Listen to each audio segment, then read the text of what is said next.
ये राजस्थान में एग्ज़ाम, जितनी भी एग्ज़ाम होती हैं, इन एग्ज़ाम से संबंधित राजस्थान की कला एवं संस्कृति का यदि कोई टॉपिक है, पेपर में आ रहा है, तो ये हमारी क्लासेस उन सभी एग्ज़ाम के लिए काफ़ी इम्पोर्टेंट होंगी। हम इसमें पहला टॉपिक ले रहे हैं राजस्थान की चित्रकला। तो चलो स्टार्ट करते हैं राजस्थान की चित्रकला के बारे में। राजस्थान की चित्रकला के सबसे प्राचीनतम प्रमाण हमें मिले हैं, वो मिले हैं कौन कौन से स्थान से। पहला स्थान है अल्निया कोटा और एक दूसरा स्थान है मुकुंदरा कोटा। आलनिया और मुकुंदरा ये दोनों स्थान कोटा में पड़ते हैं। और अल्निया के जो प्रागैतिहासिक चित्रों की खोज है वो की थी डॉक्टर जगत नारायण ने आलनिया के प्रागैतिहासिक चित्रों की खोज की थी। दूसरा स्थान है मुकुंदरा कोटा। एक स्थान है नमाड़ा बूंदी और एक है सिसोड़ बूंदी, ये दोनों भी बूंदी में पड़ते हैं। इसके अलावा और स्थान है जैसे कि गरदड़ा बूंदी, ये भी बूंदी, गरदड़ा नामक स्थान ये भी बूंदी में पड़ता है। लेकिन यहाँ इस गरदड़ा बूंदी की खास बात क्या है कि यहाँ पर पक्षी पर सवार मानव के चित्र मिले हैं, यानी कि पक्षी पर कौन सवार है, मानव, उसके जो चित्र हैं वो हमें गरदड़ा बूंदी से मिले हैं। एक स्थान है बैराट नामक स्थान है जयपुर में। इस स्थान से सर्वाधिक पक्षियों के शैल चित्र मिले हैं। शैल चित्र मतलब शिला या दीवारों या पत्थरों पर जो चित्र बने उनको शैल चित्र बोला जाता है। तो सर्वाधिक पक्षियों के शैल चित्र हमें बैराट जयपुर से मिले। एक स्थान है दर, ये भरतपुर में पड़ता है। तो राजस्थान के प्राचीनतम प्रमाण इन स्थानों से मिले हैं। अब राजस्थान में सबसे प्राचीनतम एक अलंकृत गुफा है, वो मिली है बांका गांव से, और ये बांका गांव पड़ता है भीलवाड़ा के अंतर्गत। इस बांका गांव से हमें राजस्थान में प्राचीनतम सबसे प्रथम अलंकृत गुफा मिली है बांका गांव, जहाँ पर सबसे प्राचीनतम हमें चित्र मिले हैं, चित्रों के प्रमाण मिले। श्रृंगधर, एक व्यक्ति का नाम है श्रृंगधर, ये दरबारी चित्रकार था। मरु प्रदेश के राजा थे सीलवद, उन सीलवद का ये दरबारी चित्रकार था। इसको बोला जाता है कि ये राजस्थान का प्रथम चित्रकार है। इसके कोई लिखित साक्ष्य तो मिले नहीं है, लेकिन एक तिब्बती इतिहासकार था तारानाथ, उसके द्वारा इसका उल्लेख किया गया है कि श्रृंगधर जो है राजस्थान का सबसे प्राचीनतम या प्रथम चित्रकार है, जो कि मरु प्रदेश के राजा सीलभद्र का दरबारी चित्रकार था। और राजस्थान में उपलब्ध जो कि हमें प्रमाण हमारे सामने उपलब्ध हैं, उनके उपलब्ध चित्रित ग्रंथ कौन से हैं जो हमें वर्तमान में भी हमारे पास रखे हुए हैं। तो ये ग्रंथ हैं औध निरुक्ति वृत्ति और 10 वैकालिका सूत्र चूर्णी।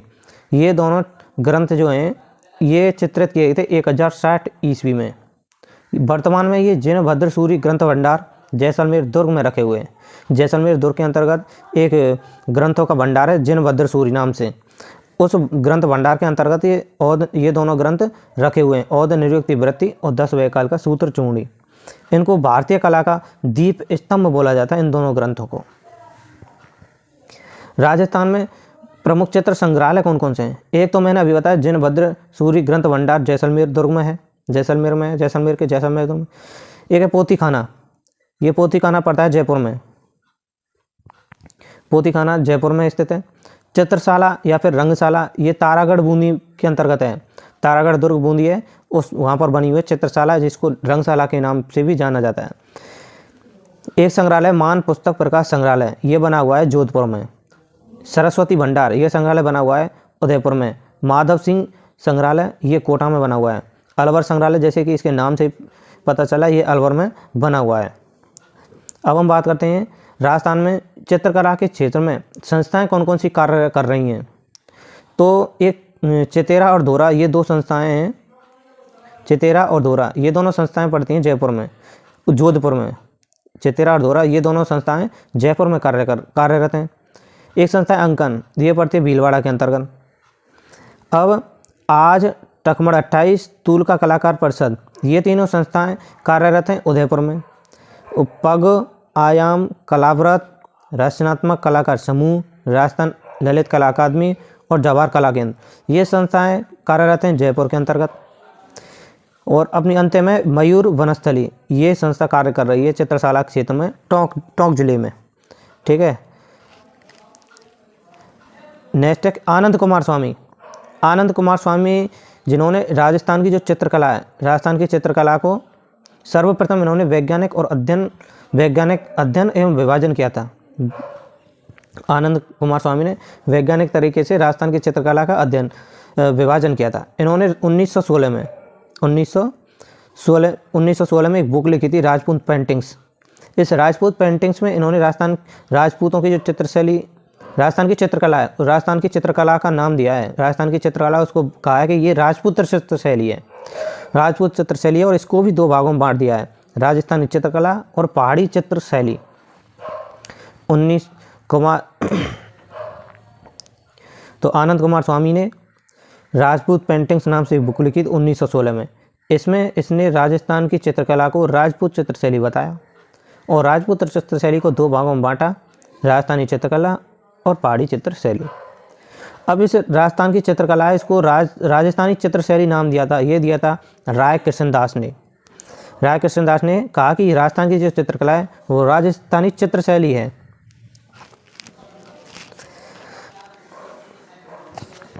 राजस्थान की चित्रकला है, उसकी जन्मभूमि यदि हम देखें तो मेवाड़ है। मेवाड़ से राजस्थान की चित्रकला की जन्म हुआ है, क्योंकि सबसे ज़्यादा चित्रकला के अंतर्गत वहीं पर विकास हुआ था। राजस्थानी चित्रकला पर प्रारंभिक प्रभाव देखें तो गुजरात, जैन और अपभ्रंश शैली, अपभ्रंश यानी कि मिश्रित है कई शैलियों का, इनका प्रभाव। लेकिन सबसे ज़्यादा प्रभाव देखें तो मुगलों का प्रभाव है, क्योंकि इंडिया पर मुगलों ने काफ़ी साल तक राज किया था। सबसे ज़्यादा प्रयुक्त रंग है वो लाल, पीला और हरा है। सबसे ज़्यादा जो चित्रित पक्षी हैं वो मोर हैं। राजस्थानी चित्रकला का जनक वो है महाराणा कुंभा, क्योंकि महाराणा कुंभा के टाइम पे काफ़ी चित्रकला और स्थापत्य कला को लेकर निर्मित हुए थे, स्थापत्य विकास हुआ था। इसका राजस्थान की चित्रकला और स्थापत्य कला का भी जनक महाराणा कुंभा को बोला जाता है। आधुनिक राजस्थान की चित्रकला का जनक है वो है कुंदनलाल मिस्त्री।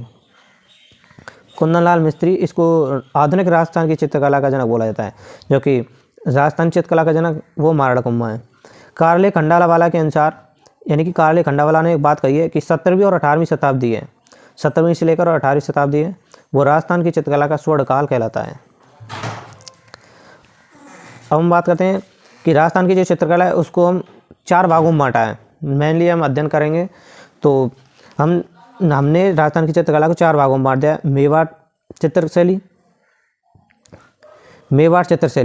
एक है मारवाड़ चित्रशैली, ढूंढाड़ चित्रशैली और हाड़ौती चित्रशैली। अब इन 4 भागों को भी अलग अलग भागों में बांट दिया। जैसे मेवाड़ को हमने बांट दिया उदयपुर चित्रशैली के अंतर्गत, चावंड शैली, नाथद्वारा शैली और देवगढ़ शैली। मारवाड़ को ही जोधपुर शैली, बीकानेर शैली, किशनगढ़ शैली, अजमेर शैली, नागौर शैली और जैसलमेर शैली।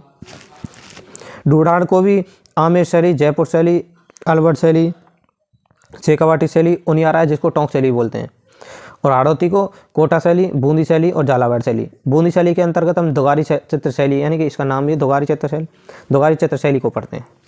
और ये दे रखे हैं इनके ये ठिकाने, इन ठिकानों पर भी राजस्थान की चित्रकला का विकास हुआ था। जैसे कि बनेड़ा, बेंगू, बागौर और केलवा, इन स्थानों पर मेवाड़ चित्रशैली का विकास हुआ। गांडेराव, रिया, भिनाय और जूनिया, यहाँ पर मारवाड़ चित्रशैली देखने को मिलती है। ईसरदा, सापरा, झिलाय और सामोद, इन स्थानों पर ढूंढाड़ चित्रशैली देखने को मिलती है। तो नेक्स्ट हम पढ़ते हैं मेवाड़ चित्रशैली के बारे में। मेवाड़ चित्रशैली राजस्थान की जो चित्रशैलियाँ हम पढ़ रहे थे उसमें पहली चित्रशैली है मेवाड़ चित्रशैली। मेवाड़ चित्रशैली ये राजस्थान की सबसे प्राचीन, परंपरागत एवं मौलिक शैली है। इसको राजस्थानी चित्रकला का जन्मदाता या राजस्थान चित्रकला की जन्मदाता है जनक बोला जाता है। मेवाड़ चित्रशैली अजंता परंपरा की वाहक है, अर्थात इसको अजंता परंपरा का निर्वहन केंद्र भी बोला जाता है। मेवाड़ चित्रशैली में सर्वाधिक विषयों पर चित्रण किया गया है, लेकिन सबसे प्रमुख विषय है वो है कृष्ण भक्ति। मेवाड़ चित्रशैली में सर्वाधिक पोथी चित्रण भी चित्रित किए गए हैं। और मेवाड़ चित्रशैली पर यदि प्रभाव पड़ा है तो वो प्रभाव पड़ा है गुजरात शैली का। गुजरात शैली से प्रभावित है मेवाड़ चित्रशैली। मेवाड़ चित्रशैली के अंतर्गत अब हमारी पहली उपशैली आती है, उप चित्रशैली उदयपुर चित्रशैली। उदयपुर चित्रशैली में सबसे पहला आता है रावल तेज सिंह के काल में। रावल तेज सिंह के काल में एक ग्रंथ चित्रित किया गया था, श्रावण प्रतिक्रमण सूत्र चूंडी। इस ग्रंथ को चित्रित किया गया था 1260 ईस्वी में और कमल चंद्र द्वारा चित्रित किया गया, यानी कि इसके जो चित्रकार थे वो थे कमल चंद्र। इस कमल चंद्र ने और 1260 ईस्वी में श्रावण प्रतिक्रमण सूत्र चूंडी नामक ग्रंथ की रचना की, चित्रित किया था। ये श्रावण प्रतिक्रमण सूत्रचूड़ी जो ग्रंथ है ये मेवाड़ का प्रथम चित्रित ग्रंथ है और राजस्थान का ताड़पत्र पर चित्रित प्रथम ग्रंथ है। जबकि हम बात करें ये राजस्थान का ताड़पत्र पर प्रथम चित्रित ग्रंथ है। यदि राजस्थान का प्रथम चित्रित ग्रंथ है तो वो आएगा जो जिनबद्ध सूरी ग्रंथ भंडारण में रखे हुए हैं जैसलमेर दुर्ग में, तो वो हैं राजस्थान के प्रथम चित्रित ग्रंथ। लेकिन ताड़पत्र पर आ जाए तो ताड़पत्र पर चित्रित है राजस्थान का प्रथम ग्रंथ है श्रावण प्रतिक्रमण सूत्रचूड़ी। आहड़ उदयपुर में चित्रित किया गया था ये ग्रंथ। नेक्स्ट महाराणा मोकल। महाराणा मोकल इसके टाइम पे एक ग्रंथ की चित्रित किया गया था सुपासनाह चरित्रम 1423 ईस्वी में दिलवाड़ा उदयपुर में, और हीरानंद के द्वारा यह ग्रंथ चित्रित किया गया था। हीरानंद के द्वारा महाराणा मोकल के काल में सुपासनाह चरित्रम नामक जो ग्रंथ है वो चित्रित किया गया था। इसके बाद आते हैं महाराणा कुंभा। महाराणा कुंभा को राजस्थानी चित्रकला का जनक बोला जाता है। इस महाराणा कुंभा के काल में मेवाड़ चित्रशैली का स्वतंत्र विकास प्रारंभ हो गया था लगभग 15वीं शताब्दी में। महाराणा कुंभा के गुरु थे हीरानंद। इसके बाद आता है महाराणा जगत सिंह। महाराणा जगत सिंह प्रथम। महाराणा जगत सिंह प्रथम का जो काल है वो मेवाड़ या फिर हम कहें उदयपुर शैली का स्वर्ण काल कहलाता है। इसके काल में उदयपुर में चितेरों की ओवरी या तस्वीरारू कारखानों का निर्माण किया गया था। महाराणा जगत सिंह के दरबार में प्रमुख चित्रकार थे मनोहर, साहिबदीन, कृपाराम। साहिबदीन ने मेवाड़ के महाराणाओं के व्यक्तिगत चित्र बनाए थे, जबकि मनोहर और साहिबदीन दोनों ने मिलकर आर्य रामायण का चित्रण किया था। नेक्स्ट है संग्राम सिंह। संग्राम सिंह के दरबार में प्रमुख चित्रकार थे इसके शासनकाल में नूरुद्दीन। इस नूरुद्दीन ने कलीला और दमना का चित्रण किया था। कलीला और दमना शेर के दरबार में दो गीदड़ हैं। पंचतंत्र है, उस पंचतंत्र का अरबी भाषा में जब अनुवाद किया गया था तो उसकी कहानी में से यह कलीला और दमना का चित्रण किया गया है। तो यहीं पर उदयपुर शैली के जो शासनकाल हैं वो खत्म हो जाते हैं महाराजाओं के। अब हम बात करते हैं उदयपुर शैली के प्रमुख चित्र कौन कौन से हैं। तो उदयपुर शैली के प्रमुख चित्र हैं चौर पंचाशिका, भागवत पुराण, राग रागनी, रागमाला, गीत गोविंद, रसिक प्रिया। भागवत पुराण, राग रागनी, रागमाला, गीत गोविंद और रसिक प्रिया ये ग्रंथ चित्रित किए गए थे साहिबदीन के द्वारा और शासनकाल था जगत सिंह फर्स्ट। नेक्स्ट है शुकर क्षेत्र महात्म्य और ब्रह्मर गीत सार। ये दोनों ग्रंथ चित्रित किए गए थे साहिबदीन के ही द्वारा, लेकिन शासनकाल था राज सिंह के शासनकाल में चित्रित किए थे साहिबदीन ने। और अंत में ग्रंथ है कल्पसूत्र।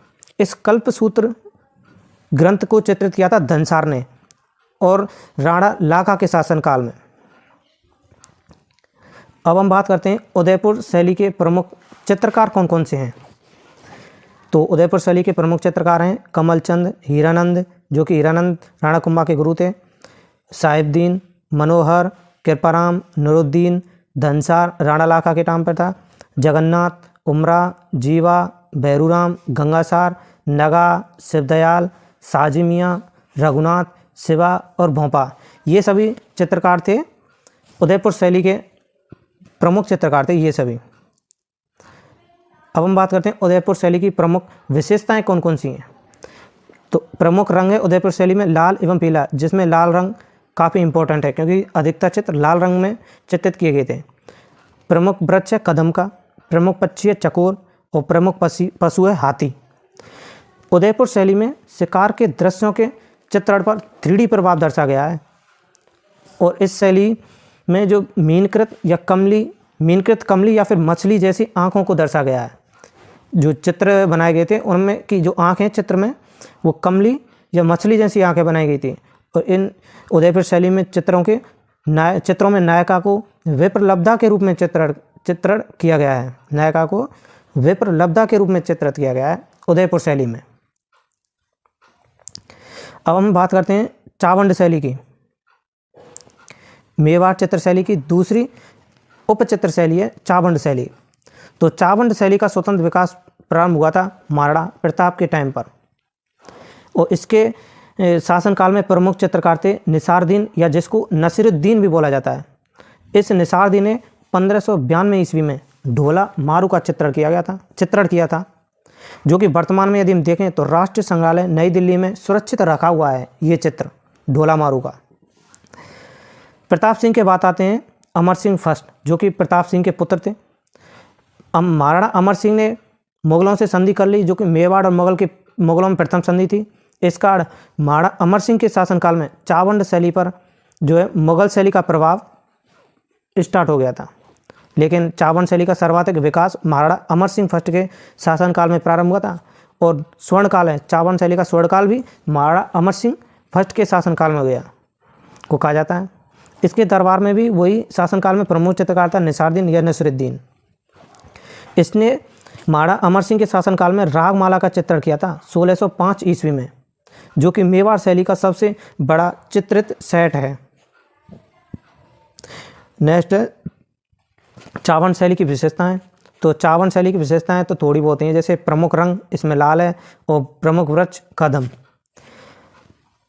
इसके बाद बात करते हैं नाथद्वारा शैली की। नाथद्वारा शैली तो 1672 ईस्वी में महाराणा राज सिंह के द्वारा नाथद्वारा शैली का स्वतंत्र विकास प्रारंभ हुआ था। किस स्थान पर? सिहाड़ में, जो कि वर्तमान में नाथद्वारा के नाम से जाना जाता है, और जहाँ पर श्रीनाथ जी का मंदिर भी बना हुआ है। तो महाराणा राज सिंह के काल में नाथद्वारा शैली का स्वतंत्र विकास प्रारंभ हो गया था, और नाथद्वारा शैली का स्वर्णकाल भी महाराजा राज सिंह के शासनकाल में को कहा जाता है। नाथद्वारा शैली वल्लभ संप्रदाय से प्रभावित थी। इस पर ब्रज एवं उदयपुर शैली का भी प्रभाव पड़ा।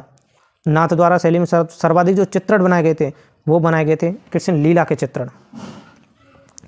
नाथद्वारा शैली की प्रमुख विशेषताओं की यदि हम बात करें तो प्रमुख वृक्ष थे वो थे केला, प्रमुख रंग हरा एवं पीला। इसमें गायों का सर्वाधिक अंकन या फिर गायों का मनोरम दृश्य का अंकन किया गया है नाथद्वारा शैली में। नाथद्वारा शैली में माँ यशोदा का भी चित्रण किया गया है। पुजारियों एवं गोसाइयों के भी चित्रण किए गए नाथद्वारा शैली में। नेक्स्ट है नायिका का दासी के रूप में चित्रण किया गया है इस नाथद्वारा शैली में। हर छोटी से छोटी वस्तु का भी चित्रण किया गया है। आँखों का अलसायपन एवं नथ का मोती, ये इम्पोर्टेंट है इसकी विशेषता नाथद्वारा शैली की। और पुरुषों में गोसाइयों के पुष्ट कलेवर, नंद और अन्य बाल गोपाल का भी भावपूर्वक चित्रण किया गया है, वो नाथद्वारा शैली का किया गया है। नाथद्वारा शैली के प्रमुख चित्रकारों की यदि हम बात करें तो प्रमुख चित्रकार हैं नारायण, चतुर्भुज, उदयराम, विट्ठल, रामलिंग, घासीराम। इसमें कुछ महिला चित्रकार भी हैं जैसे कमला और इलायची, ये काफ़ी इंपॉर्टेंट है महिला चित्रकार। तो इसके बाद आते हैं नाथद्वारा शैली की प्रमुख चित्रकला कौन सी है। तो नाथद्वारा चित्र शैली की एक फेमस चित्रकला है, वो है पिछवाइयाँ कला। पिछवाइयाँ कला नाथद्वारा की प्रसिद्ध है। पिछवाइयाँ होती क्या है कि भगवान कृष्ण की प्रतिमा के पीछे कपड़े के पर्दे पर कृष्ण लीला का जो चित्रण होता है वो पिछवाइयाँ कहलाता है। इसके प्रमुख चित्रकार हैं नरोत्तम लाल शर्मा। इसके बाद आते हैं देवगढ़ चित्रशैली पर। देवगढ़ चित्रशैली, देवगढ़ जो है वो 16वां ओवराव या 16वां ठिकाना था। 1680 में महाराणा जयसिंह ने इस देवगढ़ को दे दिया द्वारकादास चुंडावत को। इस द्वारकादास चुंडावत को दे दिया देवगढ़ को दे दिया जयसिंह ने, महाराणा जयसिंह ने द्वारकादास चुंडावत को। अब द्वारकादास चुंडावत के शासनकाल में इस देवगढ़ शैली का स्वतंत्र विकास प्रारंभ हो गया था, जो कि इसका स्वर्णकाल भी कहलाता है। द्वारकादास चुंडावत के शासनकाल में इस देवगढ़ शैली का स्वर्णकाल कहलाता है। लेकिन देवगढ़ शैली को प्रकाश में लाने वाले थे वो थे श्रीधर अंधारे। श्रीधर अंधारे देवगढ़ शैली चित्र शैली को प्रकाश में लाए थे। देवगढ़ शैली की प्रमुख विशेषताएं जैसे कि प्रमुख रंग पीला एवं हरा। देवगढ़ शैली पर मेवाड़, मारवाड़ एवं ढूंढाड़ शैली का मिश्रण है, इनका प्रभाव भी पड़ा है इस देवगढ़ शैली पर। और देवगढ़ शैली में भित्ति चित्र बने हुए देवगढ़ शैली के अजारारी ओवरी और मोती महल, इनके जो भित्ति चित्र हैं, इनकी दीवारों पर जो चित्र बने हुए हैं वो देवगढ़ शैली में के बने हुए हैं। देवगढ़ शैली के प्रमुख चित्रकारों की यदि हम बात करें तो काबला, भुगता, चौखा, बैजनाथ और नंगा, ये देवगढ़ शैली के प्रमुख चित्रकार हैं। देवगढ़ शैली के में प्रमुख चित्र कौन कौन से हैं, जैसे कि राजसी ठाट है, अंतःपुर है और शिकार के दृश्य। ये देवगढ़ शैली के प्रमुख चित्र हैं। तो राजस्थान की कला एवं संस्कृति के अंतर्गत हम जो टॉपिक पढ़ रहे हैं राजस्थान की चित्रकला, हमारे इसकी जो वीडियो है पहली, ये आज यहीं पर समाप्त करते हैं। नेक्स्ट वीडियो पढ़ने के लिए हमारे चैनल को सब्सक्राइब करें, वीडियो को लाइक करें, और यदि कोई कमी रह गई हो या आपका कोई प्रश्न है जो समझ में नहीं आ रहा हो तो उसको कमेंट बॉक्स में ज़रूर लिखें। धन्यवाद।